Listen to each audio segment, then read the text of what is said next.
نحمده ونصلي على رسوله الكريم اما بعد فاعوذ بالله من الشيطان الرجيم بسم الله الرحمن الرحيم قال الله تبارك وتعالى الذين ينقضون عهد الله من بعد ميثاقه ويقطعون ما امر الله به ان يوصل ويفسدون في الارض اولئك هم الخاسرون۔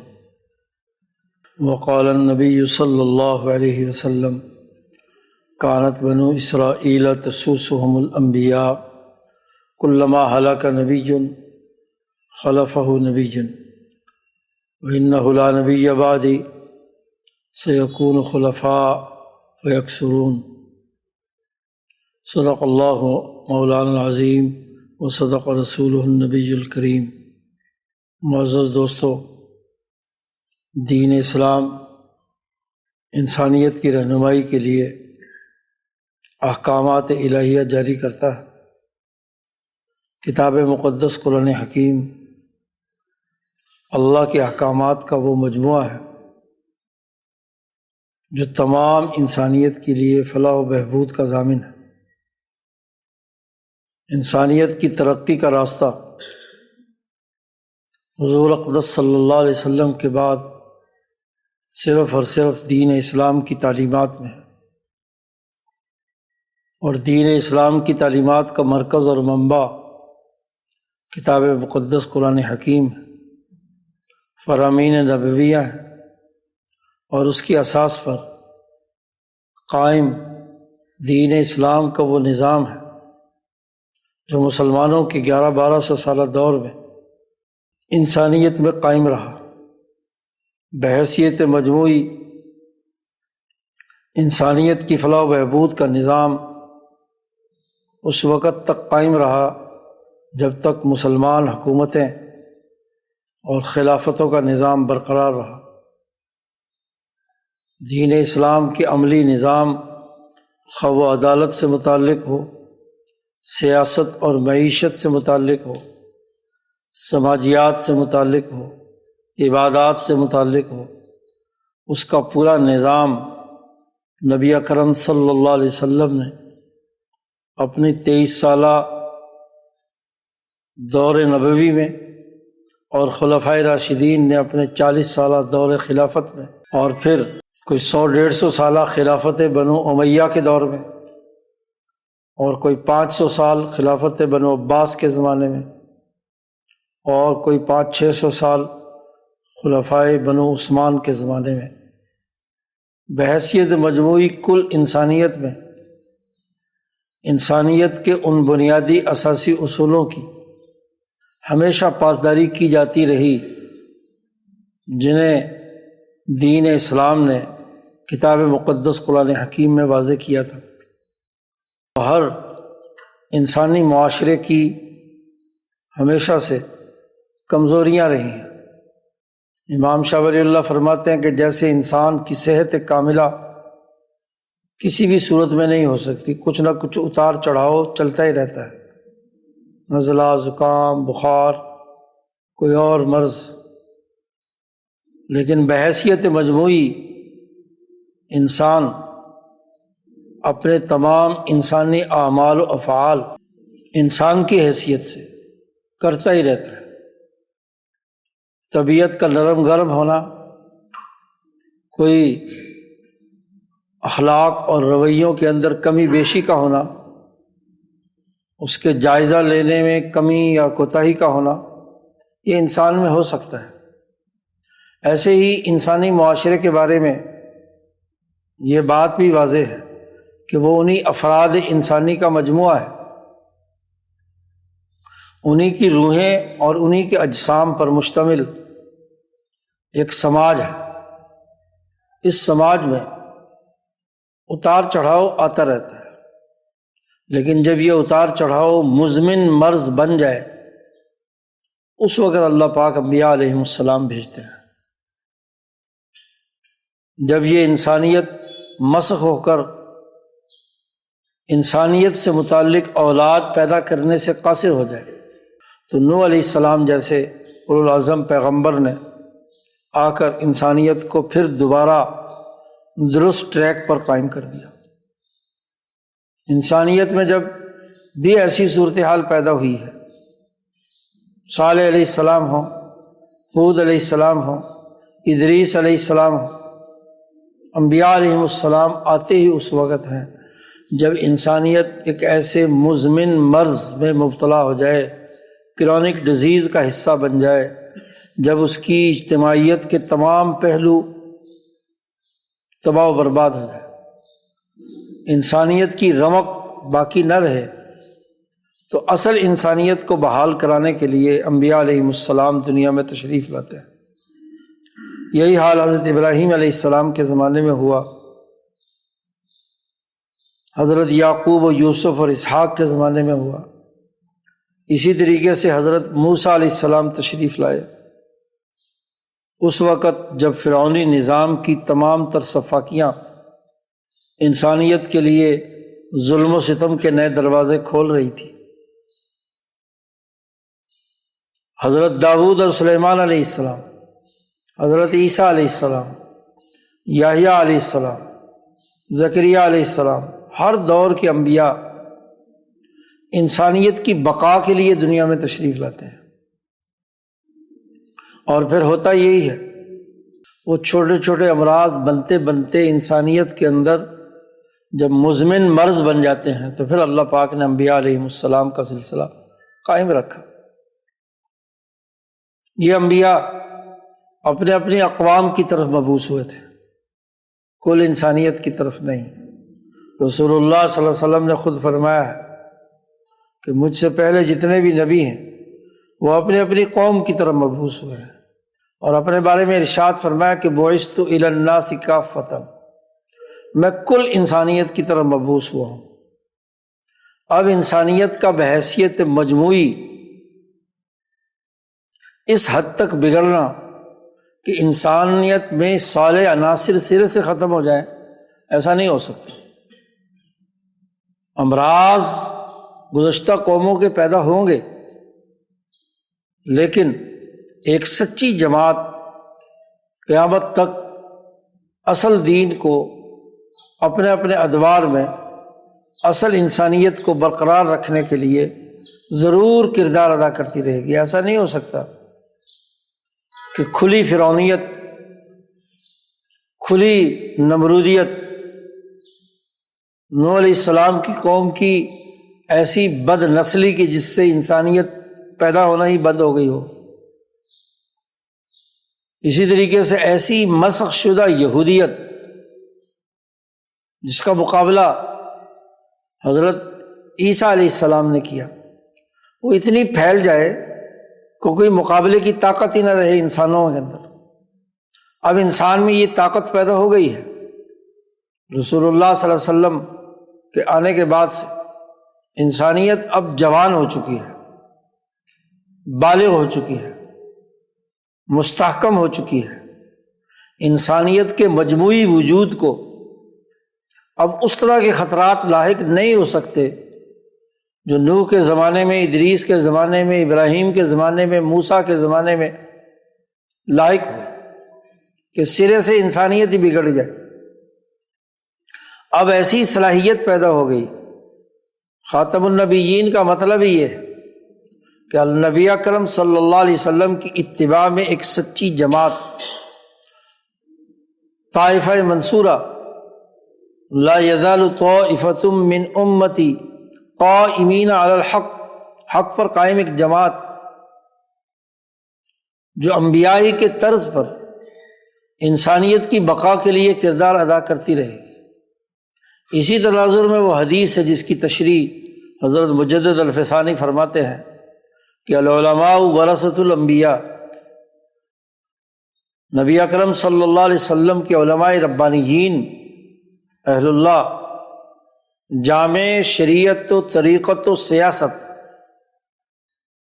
اولیاء اللہ، وہ ہمیشہ انبیاء علیہم السلام کی وراثت، وراثت الانبیاء کا ہے، یعنی وہ کام جو نبی اکرم صلی اللہ علیہ وسلم سے پہلے مختلف انبیاء نے اپنے اپنی قوموں میں کیا تھا، اب اپنے بھی قوموں میں ان انبیاء کے وارثین، نبی اکرم صلی اللہ علیہ وسلم کے مشکات نبوت سے فیض حاصل کرنے والے انسانیت کی بقا کے لیے کام کرتے رہیں گے۔ ہمیشہ ہر فرعون کے مقابلے میں ایک موسیٰ پیدا ہوتا رہے گا، ایک جالوت کے مقابلے میں داؤد اور سلیمان پیدا ہوتے رہیں گے، ایک نمرود کے مقابلے پر ابراہیم پیدا ہوتے رہیں گے۔ تو جدوجہد کا یہ دائرہ انبیاء علیہم السلام کی وراثت کا قیامت تک برقرار رہے گا۔ اب یہ کہ پوری انسانیت کا ضمیر مر جائے، اس کی اجتماعیت ٹوٹ جائے، وہ بالکل فرعون اور نمرود و شداد کی نمائندہ بن جائے، ایسا نہیں ہوگا۔ یہی خاتم النبیین کا مطلب ہے۔ نبی اکرم صلی اللہ علیہ وسلم نے، آپ نے جو تربیت یافتہ جماعت صحابہ کی پیدا کر دی، تو صحابہ بھی مبعوث ہوئے ہیں انسانیت کی طرف۔ نبی اکرم صلی اللہ علیہ وسلم نے فرمایا کہ بعثتم میسرین، تم مبعوث ہوئے ہو انسانیت کے لیے، آسانی پیدا کرنے کے لیے۔ اور صحابہ کی طرف سے مبعوث ہوئے ہیں تابعین، اور تابعین کی طرف سے مبعوث ہوئے ہیں تبع تابعین۔ قیامت تک یہ مبعوثیت کا سلسلہ جاری رہے گا۔ ایسا نہیں ہو سکتا کہ سرے سے قرآن مٹ جائے، دین مٹ جائے، تعلیمات مٹ جائیں۔ وہ اولو العزم انسان باقی رہیں گے جو انسانیت کی بقا کی جنگ لڑتے رہے۔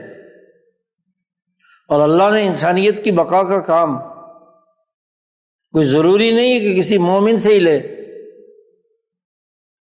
نبی اکرم صلی اللہ علیہ وسلم نے فرمایا کہ ان اللہ لا یؤید ھذا الدین، اس دین کی تائید اللہ تعالیٰ ایک رجل فاجر سے بھی لے لیتا ہے۔ جب انسانیت کی بقا کا مسئلہ درپیش ہو تو ایک فاجر انسان سے بھی کیا ہے، اللہ پاک انسانیت کی بقا کا کام لے سکتا ہے۔ اور اسی کو اللہ نے فرمایا وَلَوْلَا دَفْعُ اللَّهِ النَّاسَ بَعْضَهُم بِبَعْضٍ لَهُدِّمَتْ صَوَامِعُ وَبِيَعٌ وَصَلَوَاتٌ وَمَسَاجِدُ يُذْكَرُ فِيهَا اسْمُ اللَّهِ كَثِيرًا، اگر اللہ تعالیٰ انسانوں میں سے انسانوں کی دوسری جماعتوں کو آپس میں نہ ٹکراتا،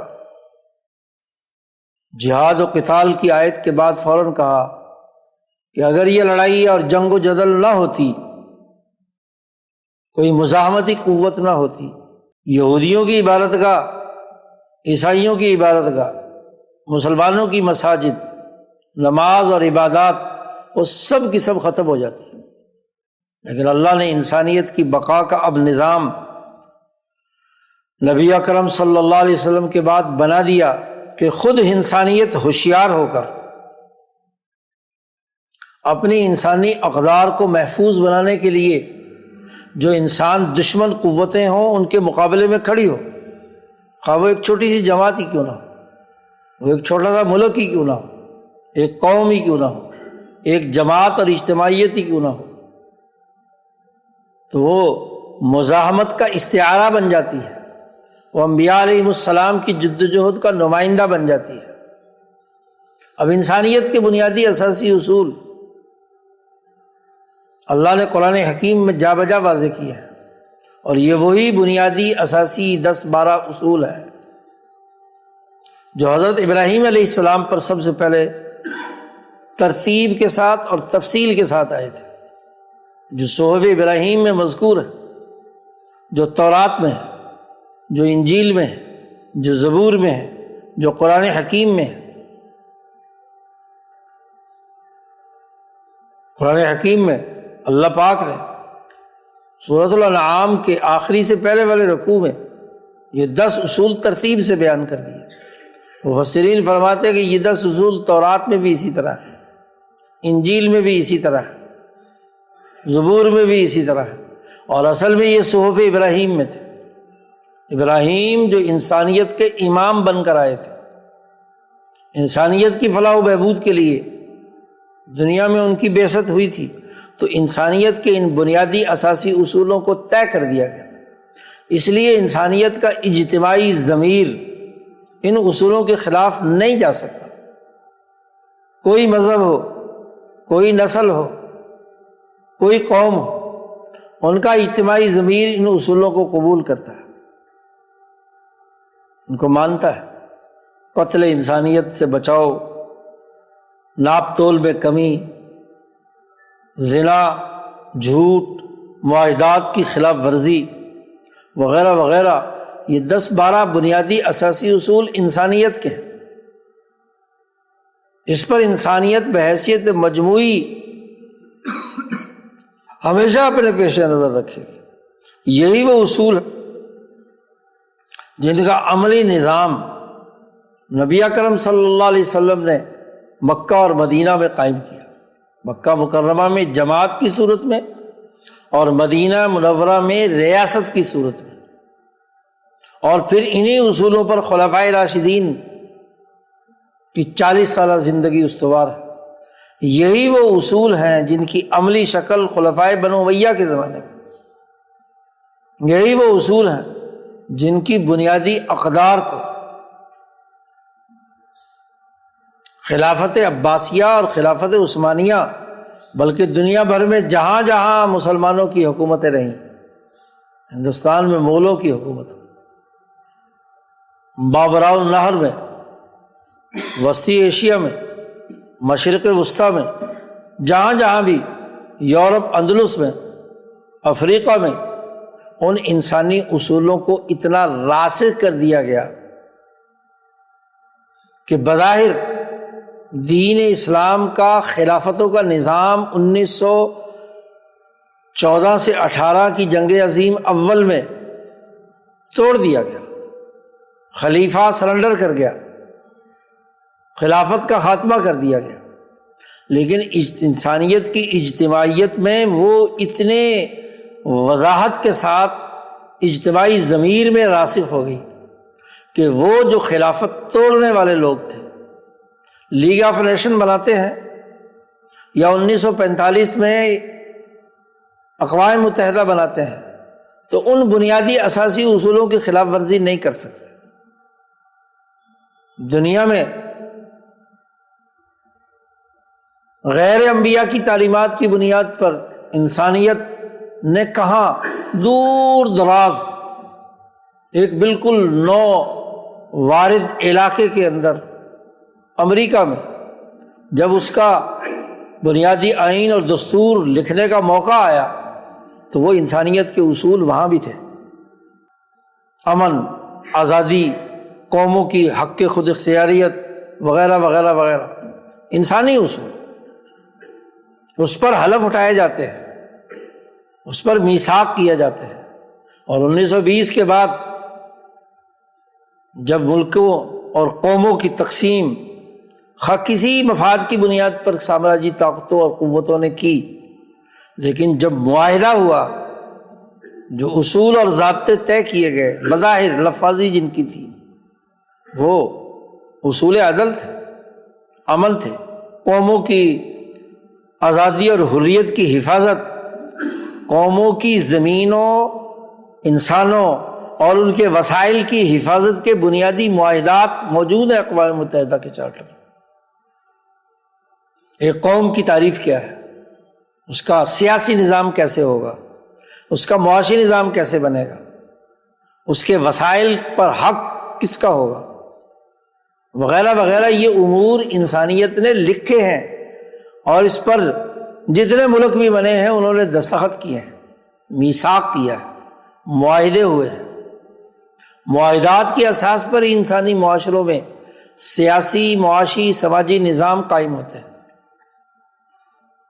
تو وہ اصول انسانیت اتنے پختہ ہو چکے ہیں کہ جو لوگ کسی مذہبی تعلیم سے وابستہ نہیں بھی ہیں، ان کو وہ حقوق اور وہ تمام امور اپنی ریاستی تشکیل میں، اپنی قومی اجتماعیت میں، اپنے سیاسی اظہار میں، اپنے معاشی نظام میں، اپنے سماجی تعلقات میں پیش نظر رکھنے پڑے، خواہ ظاہری لفظی کیوں نہ ہو۔ کہ آئین یہ ہے، دستور یہ ہے، گویا کہ قیامت تک انسانیت کے یہ بنیادی اصول نہیں بدل سکتے۔ نبی اکرم صلی اللہ علیہ وسلم نے فرمایا تھا کہ میں ایسا دین لے کر آیا ہوں جو الحنیفیۃ السمحۃ البیضاء، بڑا روشن، بڑا یکسو اور بہت ہی انسانیت کے لیے آسان، اس سے بہتر انسانی اجتماعیت قائم کرنے کا کوئی سسٹم نہیں بنایا جا سکتا۔ اور وہ انسانیت میں اتنا راسخ کر دیا صحابہ نے، تابعین نے، خلفائے اسلام نے، اولیاء اعظام نے، علماء ربانیین نے، محدثین اور مفسرین نے انسانیت کے اندر راسخ کر دیا کہ وہ اگر جب بھی انسانیت کو خطرہ لاحق ہو تو وہ مزاحمت ان کی انسانیت سے پھوٹ کر باہر آئے۔ ایک مزاحمت وہ ہوتی ہے جو کسی نسلی عصبیت سے پیدا ہوتی ہے، ایک وہ ہوتی ہے جو کسی مذہبی شناخت سے پیدا ہوتی ہے، اور ایک وہ ہوتی ہے جس کا تعلق کسی گروہیت سے ہوتا ہے، اور ایک جس کو امام شاہ ولی اللہ دہلوی نے فرمایا ہے کہ الناموس الانسانی، نفس کلیہ کے اندر ناموس انسانیت کی اساس پر جو بنیادی چیز انسانیت کے ضمیر میں راسخ کر دی گئی کہ جب بھی کوئی عقل اور شعور کی بنیاد پر انسانی اجتماعیت کی بات کرے گا تو اسے ان اصولوں کی کیا ہے، پاسداری کرنا ہوگی۔ ہاں، مجنون ہو، پاگل ہو، غصے میں ہو، اشتعال میں ہو، کوئی فرعون اور نمرود بن جائے جو قاعدوں اور ضابطوں کو روند کر نکل جائے، اور خار روند کر بھی نکل جائے، لیکن اس کا اجتماعی ضمیر اس کو ملامت ضرور کرتا ہے، چاہے بعد میں کرے۔ وہ اپنے ساتھ تو وہ غیر انسانی سلوک برداشت نہیں کرتا جو وہ دوسرے کے ساتھ کرنا چاہتا ہے۔ اس کا مطلب یہ کہ اجتماعی ضمیر انسانیت کا آپ صلی اللہ علیہ وسلم کی تعلیمات اور اولیاء اللہ، علماء ربانیین اور دین اسلام کے جدوجہد کرنے والے لوگوں کے ذریعے سے انسانیت میں وہ اجتماعی ضمیر اتنا پیدا راسخ کر دیا گیا، وہ اصول راسخ کر دیا گیا کہ جب بھی وہ عقلی بنیادوں پر بھی سوچیں گے تو وہ اصول انسانیت ان کے سامنے آ کر کھڑے ہوں گے، بغیر کسی جبر اور دباؤ کے، کھلے ذہن کے ساتھ جب بھی انسانی مسائل پر غور و فکر کریں گے تو انہیں معلوم ہوگا کہ یہ کیا ہے۔ وہ بات جو رسول اللہ صلی اللہ علیہ وسلم نے فرمائی، جو انبیاء کی جدوجہد یا جو امام انسانیت حضرت ابراہیم علیہ السلام نے انسانیت کے سامنے متعارف کرائی، وہی حق۔ یہ وہ بنیادی اساسی اصول ہے۔ یہ جو ابھی خطبے میں آیت تلاوت کی ہے اس کو ذرا سمجھیے۔ نبی اکرم صلی اللہ علیہ وسلم پر یہ آیت مبارکہ سورۃ بقرہ کی آیت ہے، اور سورۃ البقرہ مدینہ منورہ میں نازل ہوئی ہے۔ مدینہ منورہ میں جو ریاستی ڈھانچہ آپ صلی اللہ علیہ وسلم سے پہلے ایک انتہائی پست سطح پر موجود تھا، جس کے عناصر میں مذہب کے نمائندہ یہودی، ان کے مختلف قبائل، ان کی اقوام اپنی ایک شناخت رکھتی تھی، وہ اہل ذکر شمار ہوتے تھے، جن کے بارے میں قرآن نے اوس اور خزرج سے کہا تھا، بلکہ مکے والوں سے بھی کہا تھا، فَاسْأَلُوا أَهْلَ الذِّكْرِ إِن كُنتُمْ لَا تَعْلَمُونَ، اگر تم نہیں جانتے تو ان سے معلوم کر لو، یہودیوں سے۔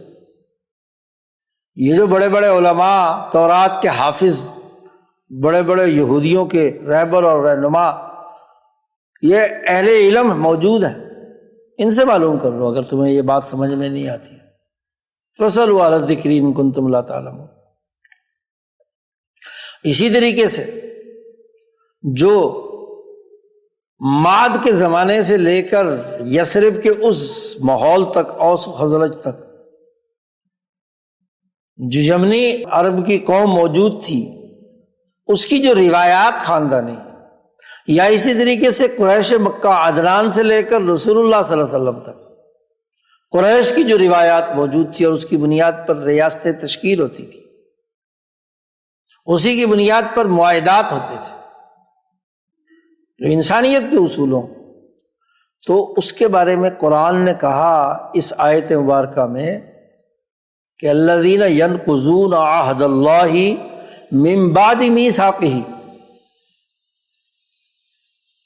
وہ لوگ اللہ کا ساتھ معاہدہ کر کے اس کی توثیق کرنے کے بعد اسے توڑتے ہیں، نقض کرتے ہیں، اس کی خلاف ورزی کرتے ہیں۔ ریاستیں ہمیشہ یا بین الاقوامی نظام معاہدات کی بنیاد پر وجود میں آتا ہے۔ عہد اللہ کے نام پر ہمیشہ معاہدہ ہوتا ہے۔ تورات پڑھنے والے بھی اللہ کے نام پر عہد کرتے ہیں کہ اللہ کا کلام ہے۔ انجیل پڑھنے والے بھی انجیل پر حلف اٹھاتے ہیں جب، تو اس کو اللہ کی کتاب سمجھ کر حلف اٹھاتے ہیں۔ دنیا میں معاہدات کی اساس ہمیشہ سے ذات باری تعالیٰ رہی ہے، سوائے چند ان جاہلوں کے جو بتوں کے نام پر معاہدے کرتے تھے، لیکن معاہدے کی اساس جس پر انسانیت اعتماد کرتی ہے وہ اللہ کو حاضر ناظر جان کر اقرار نامہ کیا جاتا ہے، میثاق کیا جاتا ہے۔ خود قبل از نبوت مکہ والوں نے جو معاہدہ حلف الفضول کیا اللہ کے نام پر کیا تھا، اللہ کے نام پر کیا تھا کہ ہم معاہدہ کرتے ہیں کہ ہم مظلوموں کے ساتھ ہیں، ظالموں کے خلاف۔ نبی اکرم صلی اللہ علیہ وسلم کا جو معاہدہ میثاق مدینہ جسے کہا جاتا ہے وہ بھی معاہدہ ہے۔ اب وہ لوگ جو اس معاہدے کو توڑتے ہیں انسانیت کا، ریاستی تشکیل میں جو 52 دفعات میثاق مدینہ میں موجود ہیں، معاہدہ کیا ہے، وہ انسانیت سے متعلق ہے۔ ہر انسان کی جان مال عزت آبرو کا تحفظ ہوگا، ریاست کے مفادات کے لیے تمام شہری اجتماعی کردار ادا کریں گے، اس کی خلاف ورزی نہیں ہوگی۔ باہر سے کوئی حملہ آور ہوگا تو یہاں مدینہ کا ہر شہری اس کے مقابلے میں مزاحمت کے لیے اپنے آپ کو پیش کرے گا۔ یہ معاہدہ تھا۔ اب قرآن پاک کہتا ہے کہ اس معاہدے اور معاہدے کی بھی توثیق کرنے کے بعد، ایک ہے کہ ابھی معاہدہ بات چیت چل رہی ہے، ابھی توثیق نہیں ہوئی، اور ایک یہ کہ بعد میثاق ہی معاہدے پر توثیقی دستخط ہو گئے، آپ نے اس پر حلف اٹھا لیا، اس کی بنیاد پر ریاستیں بن گئیں، ان کے امور طے ہو گئے، تو جو لوگ انہیں توڑتے ہیں ینقضون عہد اللہ من بعد میثاقہ وَيَقْطَعُونَ مَا أَمَرَ اللَّهُ بِهِ أَن يُوصَلَ، اللہ نے جن رشتوں کو، انسانی رشتوں کو جوڑنے کا حکم دیا ہے اس کو وہ قطع کرتے ہیں، توڑتے ہیں، انسانیت کے حقوق کی خلاف ورزی کرتے ہیں، توڑتے ہیں۔ خواہ وہ خاندان توڑنا ہو، قوم توڑنا ہو، ریاست توڑنا ہو، ارتفاق ثانی ہو یا ارتفاق ثالث ہو، یا بین الاقوامی ارتفاق اقوام متحدہ کے قوانین توڑنا ہو، سب شامل ہے۔ یقطعون ما امر اللہ بہ ان یوصل، اللہ نے جن معاہدات کو باقی رکھنے کا حکم دیا ہے ان کو توڑتے ہیں۔ وَيُفْسِدُونَ فِي الْأَرْضِ، تیسری بات کہی، اور وہ زمین میں فساد مچاتے ہیں۔ ہر فسادی پہلے معاہدہ توڑتا ہے، پہلے وہ رشتے توڑتا ہے، پھر زمین میں فساد مچاتا ہے۔ اور فساد کی دو ہی شکلیں قرآن نے بڑی وضاحت کے ساتھ بیان کی ہیں۔ یہلک الحرث والنسل، ملکی قومی وسائل کو تباہ و برباد کرنا، کسی قوم کے وسائل کو آگ لگانا، یا نسل انسانی کو ہلاک کرنا۔ مکے کا وہ ظالم جی یہ دو ہلاکتیں کرتا تھا، یہلک الحرث والنسل واللہ لا يحب الفساد۔ اور جب اسے کہا جائے کہ اللہ سے ڈر، تو معاہدات کی خلاف ورزی کر رہا ہے، تو اخذتہ العزت، اس کو تکبر اور غرور اور اپنے وقار کی جھوٹی خواہش اس کو پکڑ لیتی، گرفت میں لے آتی۔ اسے کہا جائے کہ بھائی فساد مت مچا، خرابی مت پیدا کر، جو تو نے معاہدے کیے ہیں انہیں مت توڑ، تو بجائے یہ کہ وہ معاہدات کی پاسداری کرے، بلکہ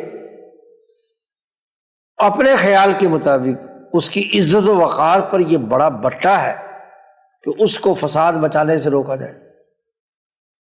اس کو رشتے توڑنے سے روکا جائے، وہ نخوت، تکبر اور غرور کے ساتھ اس مشورے کو رد کر دیتا ہے۔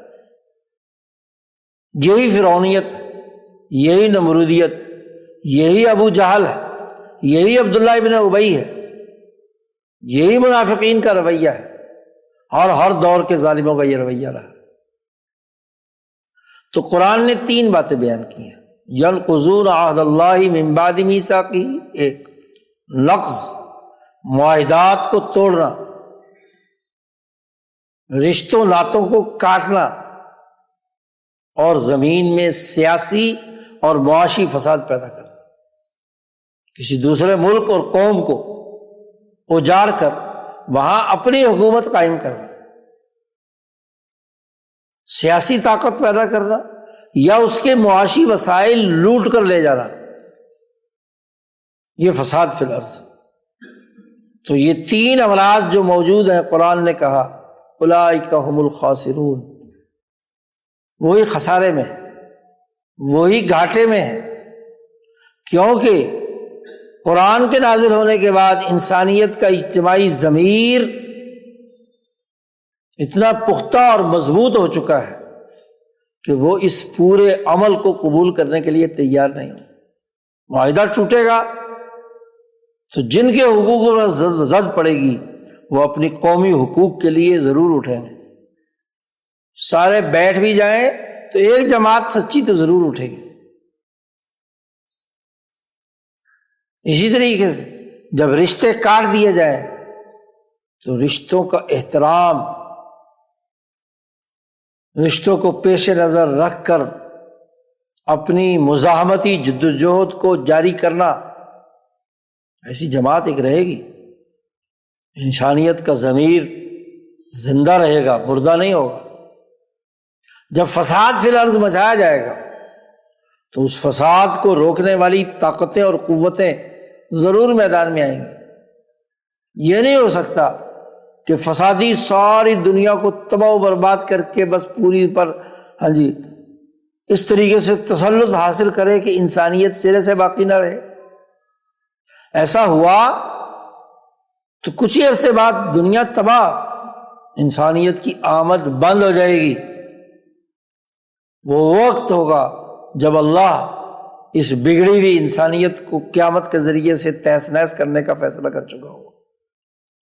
اور اگر انسانیت پیدا ہو رہی ہے، نئے بچے مرد اور عورت وجود میں آ رہے ہیں، خواہ وہ امریکہ میں ہو، یورپ میں ہو، ایشیا میں ہو، افریقہ میں ہو، انسانیت دھڑا دھڑ دنیا بھر میں آ رہی ہے، تو اس کی بقا کا انتظام بھی اللہ نے کیا ہوا ہے۔ ایسا نہیں ہو سکتا کہ اس انسانیت کو تباہ و برباد کرنے والے فسادی شیطانوں کی طرح انسانی قوموں اور ملکوں کو تباہ و برباد کرنے کے لیے یکسر شتر بے بہار کی طرح پھرتے رہے، ایسا نہیں ہوگا۔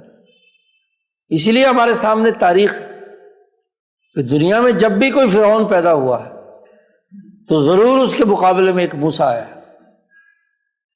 ہر فرعون را موسیٰ، فارسی کی ضرب المثل ہے کہ ہر فرعون کے لیے ایک موسیٰ ہوتا ہے، مقابلہ کرتا ہے، مزاحمت کرتا ہے، جدوجہد کرتا ہے۔ تو قرآن کی اس آیت نے واضح کر دیا کہ جو لوگ یہ حرکت کرتے ہیں، انسانیت کے بنیادی معاہدات کو توڑتے ہیں، فساد مچاتے ہیں، وہ خسارے میں ہیں، انہوں نے دنیا اور آخرت دونوں میں تباہی بربادی ان کی مقدر ہو چکی ہے، اور وہ خسارہ دنیا کا بھی ہے اور آخرت کا بھی ہے۔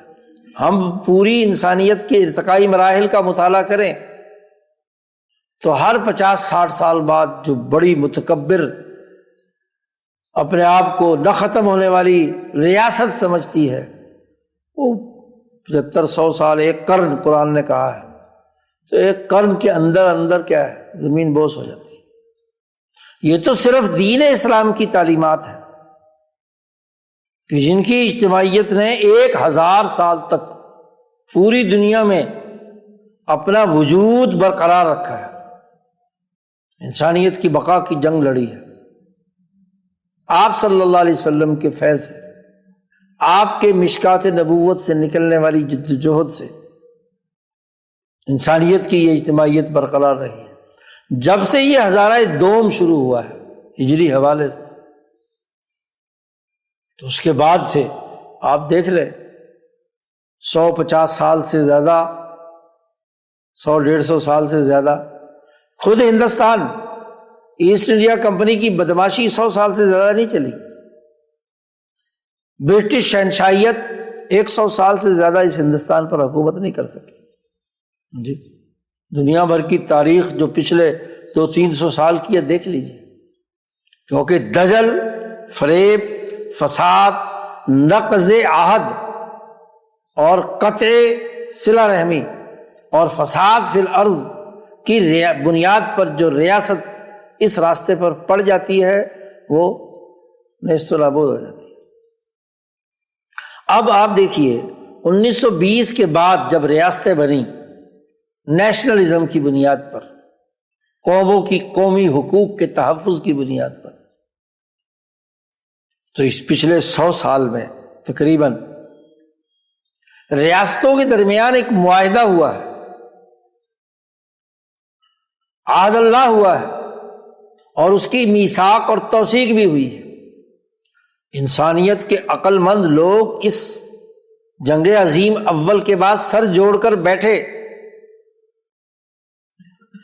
پہلے لیگ آف نیشن بنتی ہے لیکن وہ پورے طور پر انسانیت کے حقوق کا تحفظ نہیں کر سکی، تو تجربات سے گزر کر اور اس کا انسانی حقوق کے تحفظ نہ کرنے کے نتیجے میں دوسری جنگ ہوئی اور کروڑوں انسان قتل ہوئے، تباہ و برباد ہوئے۔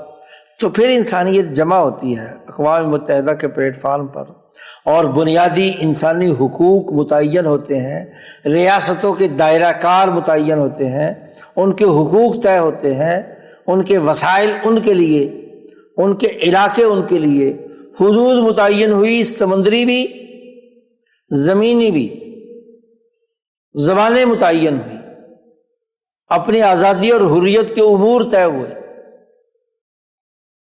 ٹھیک ہے، طاقتور لوگوں نے اپنی طاقت کی بنیاد پر 5 ملکوں نے ویٹو پاور حاصل کی، لیکن بنیادی اساسی اصول اس سے انحراف کرنا کم از کم تحریر کے طور پر، اور وہ وہی اصول جو انبیاء علیہ السلام کی تعلیمات میں تھے کم و بیش۔ آپ دیکھیے اس کی بنیاد پر دنیا کا عالمی نظام چلتا ہے 1945 کے بعد۔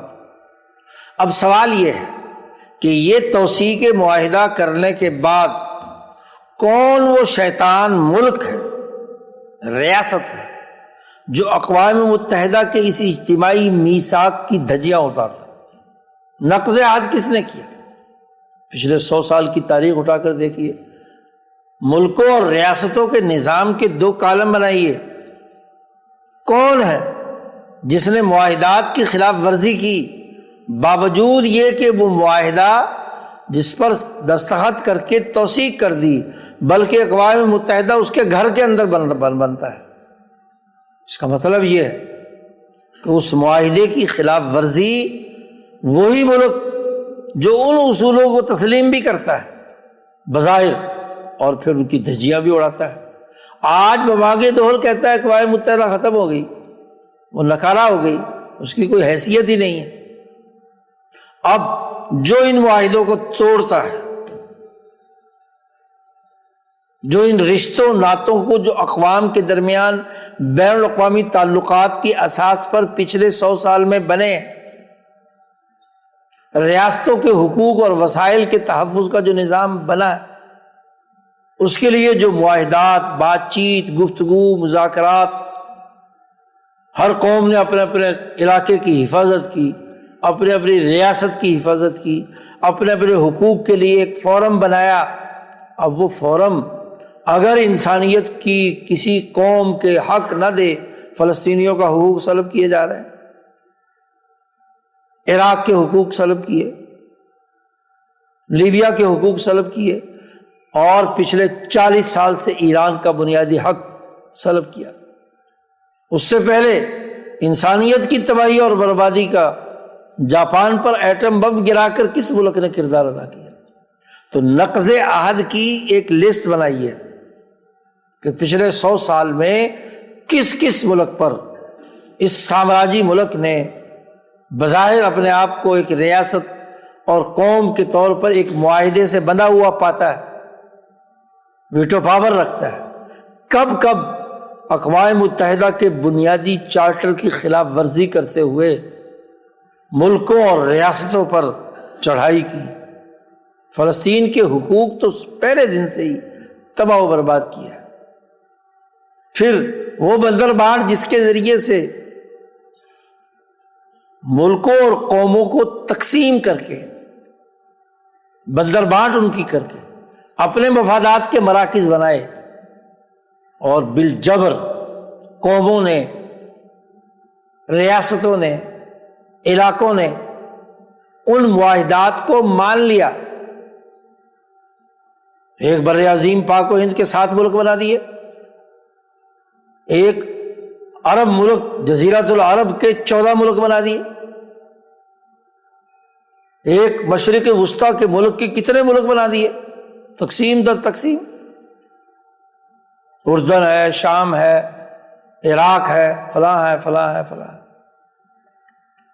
پورے افریقہ کو کاٹ پھیٹ کر کئی ملک بنا دیے، بالجبر جنہوں نے معاہدے پر دستخط کیے ہیں، پھر بھی ان معاہدات کی خلاف ورزی، نقض عہد۔ یہ وہ رفض ہے جو بنیادی انسانی حقوق کو توڑنے سے متعلق ہے، نقض ہو یا رفض ہو۔ نقض کہتے ہیں کہ بنیادی معاہدے کی جو بنیادی قانون اور ضابطہ ہے اس کی بالکل ضد ہے، اس کو نقیض کہتے ہیں۔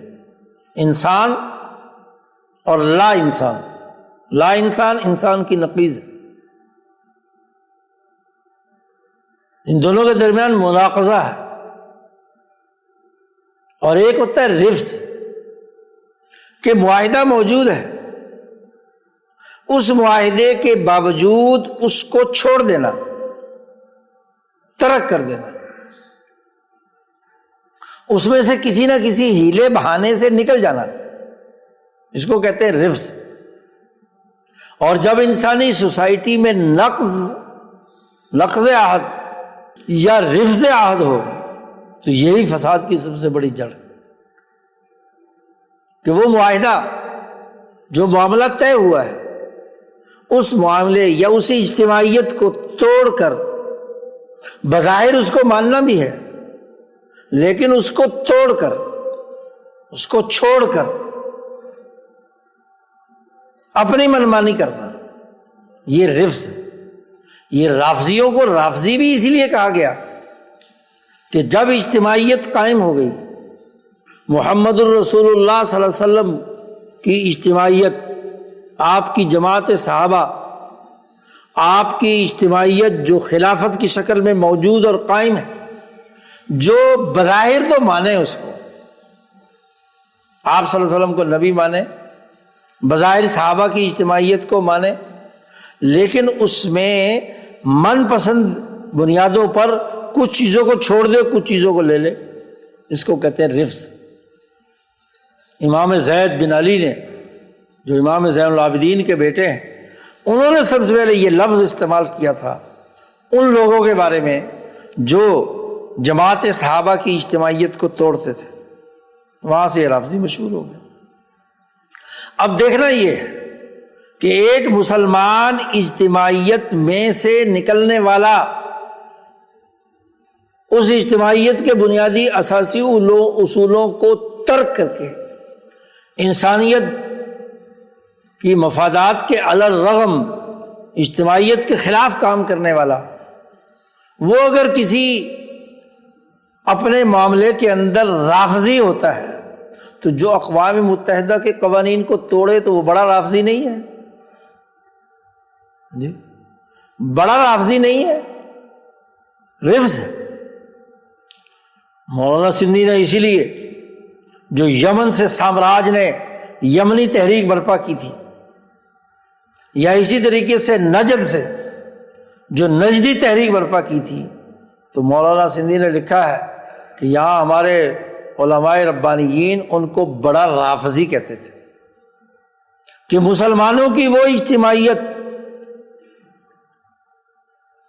جو خلافت عثمانیہ تک دنیا میں قائم رہی، اس کے خلاف بغاوت کرنے والے، بظاہر خلافت کا انکار بھی نہیں کر رہے، اور پھر اس کے اندر سے کیا ہے، برطانوی مفادات کے لیے اعلی کاری کا کام کر رہے ہیں۔ وہ مصر میں بیٹھے ہوئے برطانوی نمائندے میک موہن کے اعلی کار بن کر جزیرۃ العرب پر سازشوں کے جال بچھاتے ہیں۔ بصرہ میں بیٹھ کر کرنل لارنس کے زیر اثر نجریت پھیلائی جا رہی ہے۔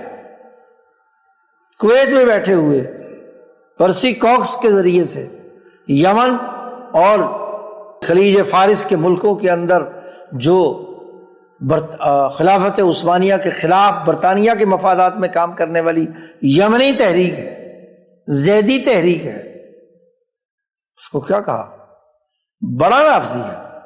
سیاسی رافضی کیا ہوتا ہے؟ یہاں لوگوں کو محض مذہب کے نام پر فرقوں اور گروہوں کی بنیاد پر رافضیت یاد رہتی ہے۔ رافضیت کا تعلق سیاسیات سے، یاد رکھو۔ سیاسی طور پر جو کسی معاہدے اور کسی اجتماعیت کو مانتا ہو اور پھر اس کو چھوڑ دے، وہ رافضی ہے۔ اس اجتماعیت کو توڑنے کے لیے کردار ادا کرے۔ آج دیکھنا یہ ہے کہ وہ معاہدہ جس پر تمام 193 ملکوں کے دستخط ہیں، ہر ملک کے حق خود ارادیت کو تسلیم کیا لے گیا، وہ اس معاہدے کی خلاف ورزی کرنے والا رافضی کون ہے آج؟ اس کو معاہدے کو توڑنے والا، نقیض رکھنے والا کون ہے؟ امریکہ، اسرائیل، اس کے ساتھ جتنے اس کے ہم نوا، خاص طور پر وہ جو غزہ امن کے نام پر عالمی دجال، اس وقت کا دجال اکبر تو ابھی آئے گا، جی نبی اکرم صلی اللہ علیہ وسلم نے اس کی نشانیاں بتلائی ہیں۔ وہ آدمی جو ان تمام معاہدات کو روند کر جھوٹ پہ جھوٹ بول رہا ہو، آج کا دجال جس کے حالی موالی اس کے ساتھ جفیاں ڈالتے ہیں، یہ سب کے سب رافضی ہیں۔ عجیب پروپیگنڈا ہے کہ جو دین کی اجتماعیت اور اپنی قومی حق خود ارادیت کے تحفظ کے لیے کردار ادا کرے، آج مذہبی فرقوں کی بنیاد پر رافضیت کا پروپیگنڈا اس کے خلاف ہو، جو خود رافضی ہے بلکہ بڑے رافضی ہیں۔ سیاست میں، دین کے سسٹم اور نظام میں، شیعت میں جو اصلاح کی تحریک خمینی نے جاری کی اور دین کے غلبے کا اجتماعی سوچ اور نظریہ انسانیت کے سامنے رکھا، نظام کی بات کی رجل پسند مذہبی طبقوں کے مقابلے پر، وہ تمام رجل پسند شیعہ عناصر جو فرقوں اور گروہیت کی بنیاد پر انسانیت کو توڑتے تھے، ان کے مقابلے میں وحدت اسلامیت کی اساس پر ایک سسٹم بنا کر ایران نے اپنی طاقت اور قوت پیدا کی، فرقہ وارانہ گروہیت سے اوپر اٹھ کر آئینی اور دستوری حقوق کا تحفظ کیا۔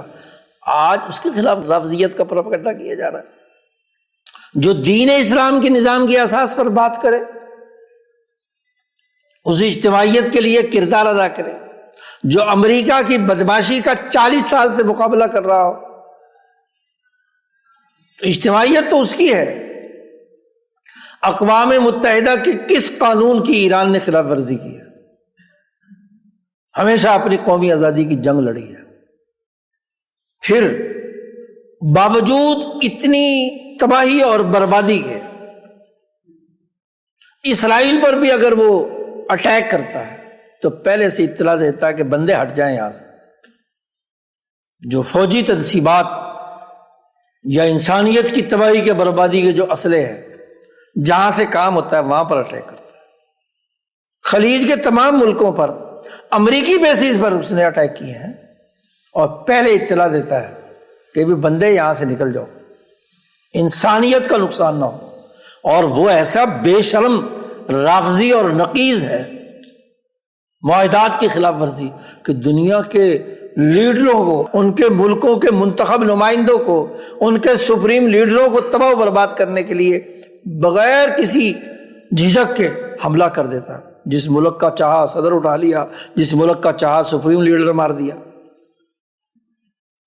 اس سے بڑی فساد پھر ارض اور کیا ہے؟ ایک طرف مظلوم اور ایک طرف ظالم، اور وہ مظلوم انسانی حقوق کا لحاظ رکھتا ہے تاکہ انسانیت کا نقصان نہ ہو، اور جو وسائل ظلم کے لیے استعمال ہو رہے ہیں ان کی تباہی بربادی کا راستہ اختیار کیا جائے. تو انسانیت دشمنی کا یہ کام نبی اکرم صلی اللہ علیہ وسلم نے تمہارے جیسے دجالوں کے بارے میں فرمایا تھا، پانی بھی ہوگا اور آگ بھی ہوگی دجال پر، اور جسے تم اس کی آگ سمجھتے ہو، لوگوں کو وہ آگ نظر آ رہی ہے، وہ اصل میں وہاں ٹھنڈا پانی ہے، حوض کوثر ہے، وہاں جنت ہے. اور جسے تم اس کی پانی سمجھ رہے ہو اور پانی سمجھ کر تم اس کو قبول کر رہے ہو، اس کے نیچے جہنم ہے. دوسری روایت میں ہے کہ وہ دجال، اس کے پاس پہاڑ جیسی وسائل روٹیوں کے اور پانی پینے کے ہوں گے. وہ لوگوں کو کہے گا جناب مجھے مانو، انا ربکم الاعلی، اور اگر نہیں مانتے تو تمہاری روٹی بھی چھین کر پہاڑ میں داخل کر دے گا اور پانی بھی چھین لے گا، اور اگر بات مان لی تو وافر مقدار میں روٹی بھی دے گا اور پانی بھی دے گا، پیسے بھی لٹائے گا، قرضوں پر قرضے کی اجازت دے گا، تمہارے لیے ڈالروں کے منہ کھول دے گا. جبال، پہاڑ ہوں گے روٹیوں کے، کھانے پینے کے، پانی کے. جو اس کی بات مان لے گا اس کو دے دے گا، اور جو نہیں مانے گا اس کو کیا آگ میں ڈال دے گا. تو نبی اکرم صلی اللہ علیہ وسلم نے فرمایا اس کی آگ قبول کر لینا، اس کا پانی ٹھنڈا قبول نہ کرنا. اس آگ کے اندر ہی عذب بارد، ٹھنڈا میٹھا پانی ہے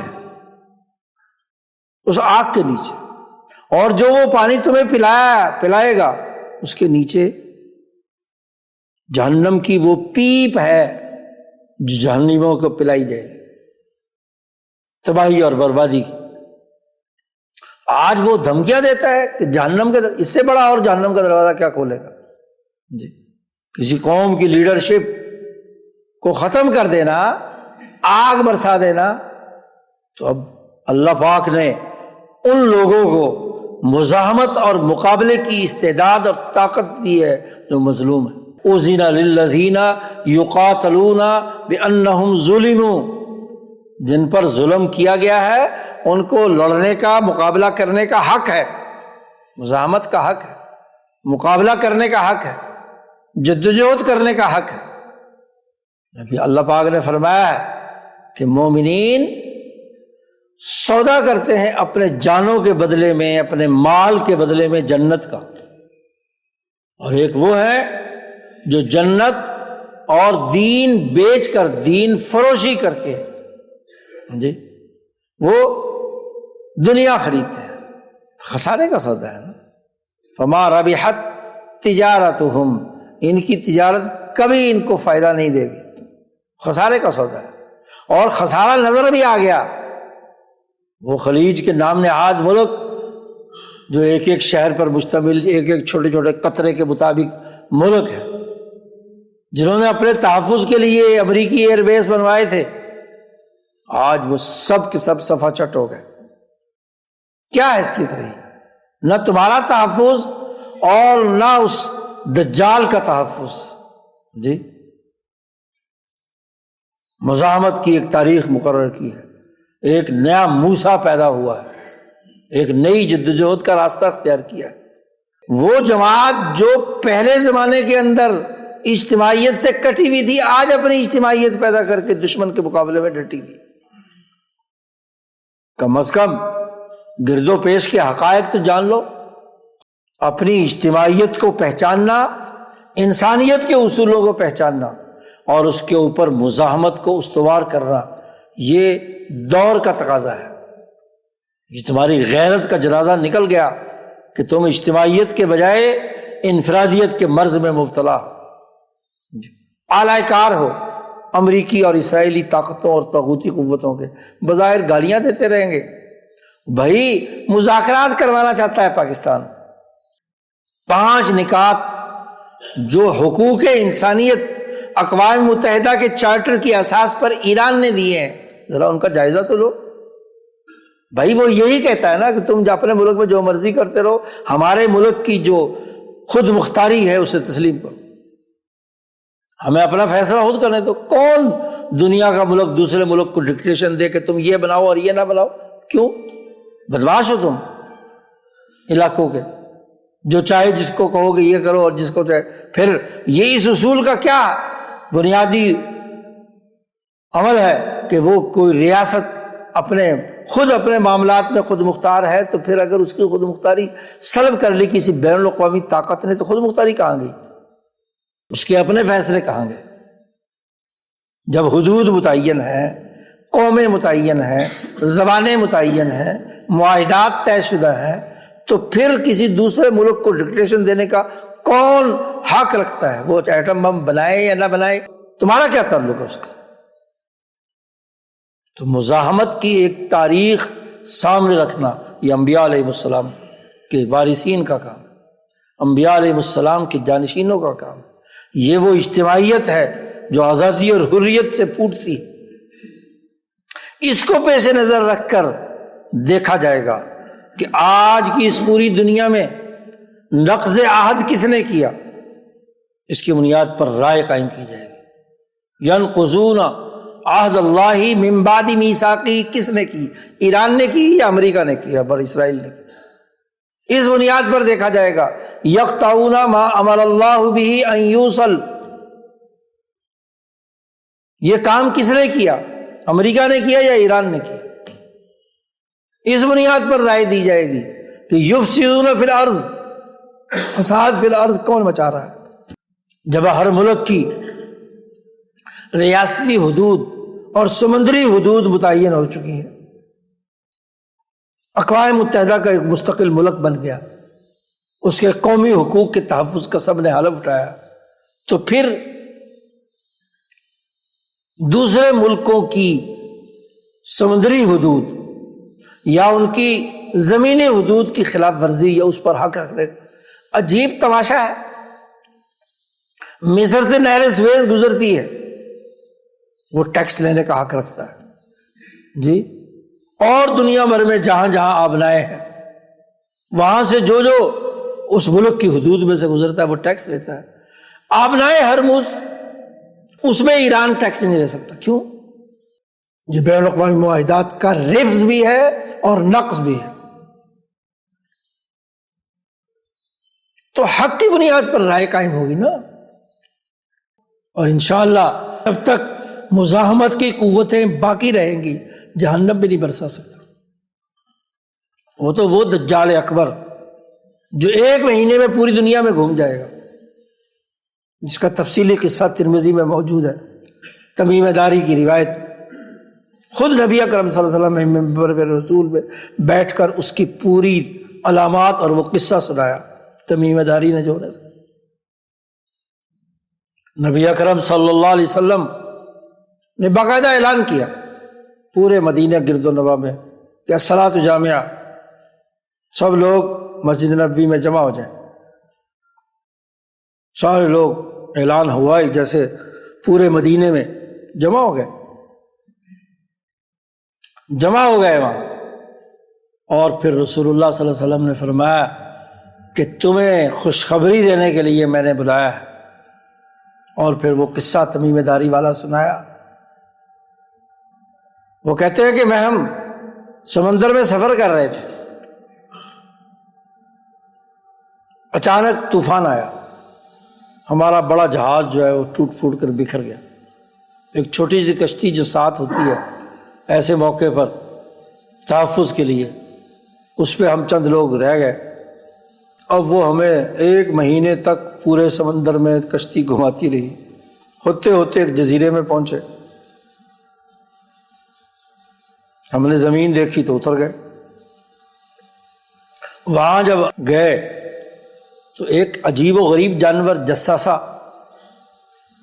4 جسم پر بال ہی بال، نہ منہ کا پتہ نہ اس کی پیشاب گاہ کا پتہ، ایسی کوئی عجیب و غریب مخلوق.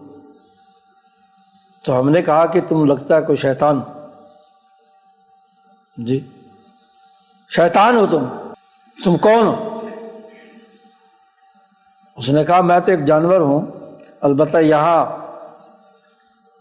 ایک عمارت ہے، دیر ہے، اس دیر کے اندر ایک آدمی زنجیروں میں جکڑا ہوا ہے. انہوں نے کہا اچھا چلو ہمیں لے چلو. وہ لے کر ان کو رہنمائی دے کر وہاں پہنچ گئے. تو انہوں نے پوچھا تم بھی لگتا ہے شیطان ہو، کون ہو؟ اس نے کہا اس بات کو چھوڑو، پہلے یہ بتاؤ کہ فلاں فلاں فلاں کام ہو گئے،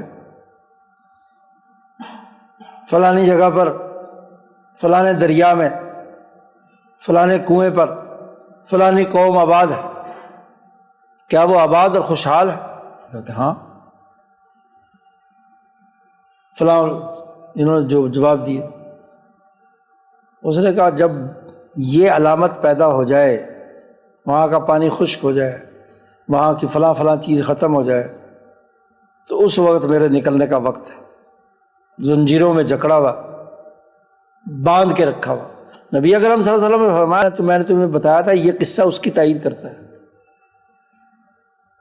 جی میں نے تمہیں بتایا تھا کہ دجال پیدا ہو چکا ہے اور وہ ایک دور دراز کے جزیرے کے اندر جکڑا ہوا ہے. قیامت کے قریب آ کر وہ کیا ہے، جب علامات پیدا ہوں گی تو باہر نکلے گا. تو تمیم داری نے مجھے یہ قصہ سنایا ہے. وہاں سے جب زنجیریں توڑ کر نکلے گا تو 1 مہینے میں پوری دنیا میں گھوم پھرے گا بڑی تیزی کے ساتھ.